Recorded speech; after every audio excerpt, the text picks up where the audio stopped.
Dear friends, we are the biggest democracy. Is it a matter of pride? Common voters are treated with uncommon warmth and hospitality at the time of election. But once the election is over, they are again pushed into oblivion. It is definitely not a sin to be born common in this country, but it is definitely a sin to remain common ultimately, because common people are a harried lot. It can't be denied that the governments have made so many roads and bridges over the years.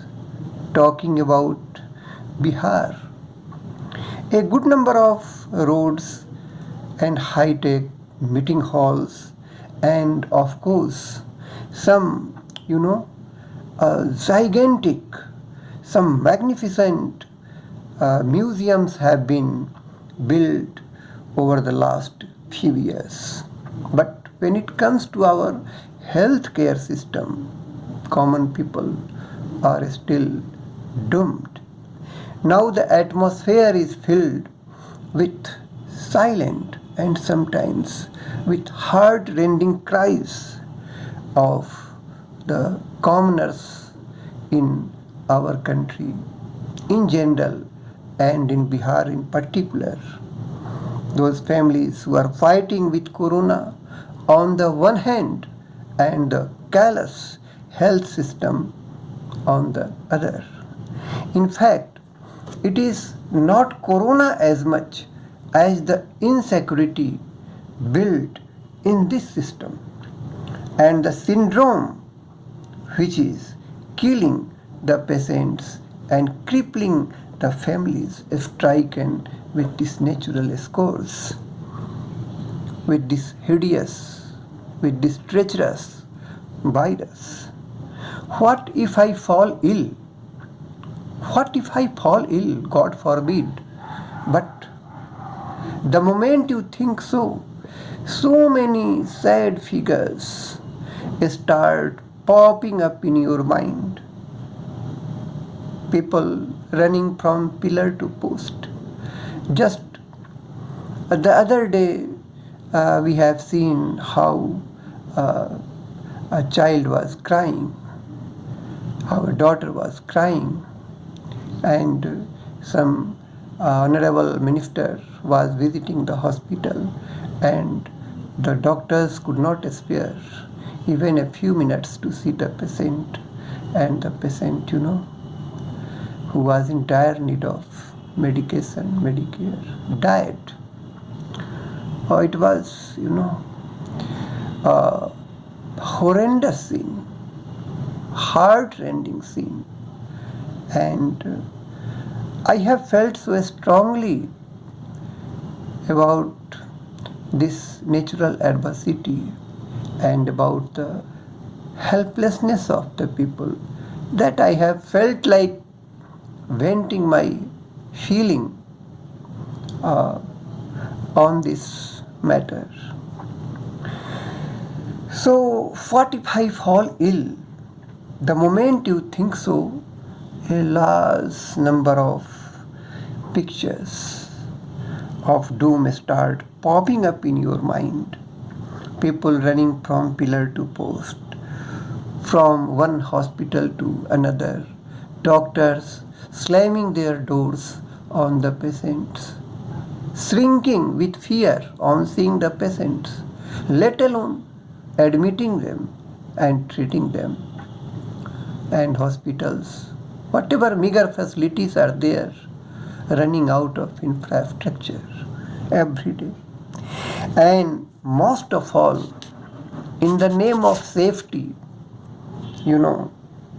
the ill being ostracized by the well, the sick being ostracized, being driven away, by their own neighbors. This is so moving.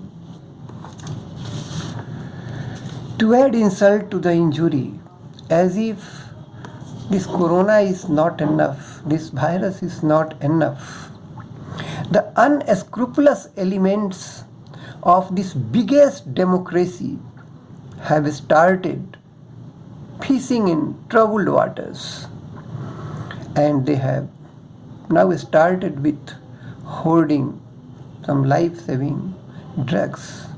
You have also heard how they are hoarding remdesivir injection. So while the governments are masking the real face of the population, the virus is unmasking the ugly realities of our biggest democracy every day. We can still learn a few lessons from this natural course. Number one, we should stop playing havoc with our environment.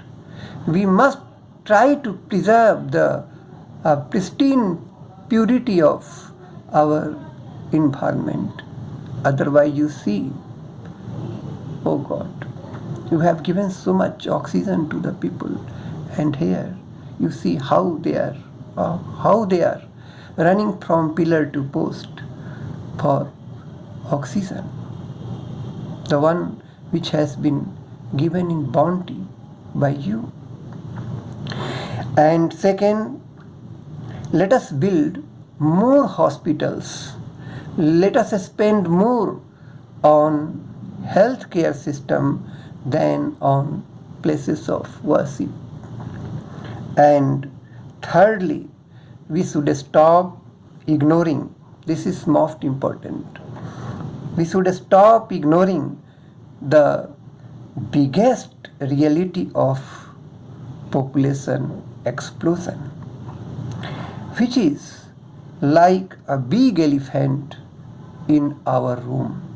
And we are, almost all the political parties, we all are, all the social institutions also, we are all fighting shy of discussing this problem. So we are fighting shy of this biggest unmaking of our biggest democracy. Unless the population is managed in a holistic manner, all sorts of development will come to a naught.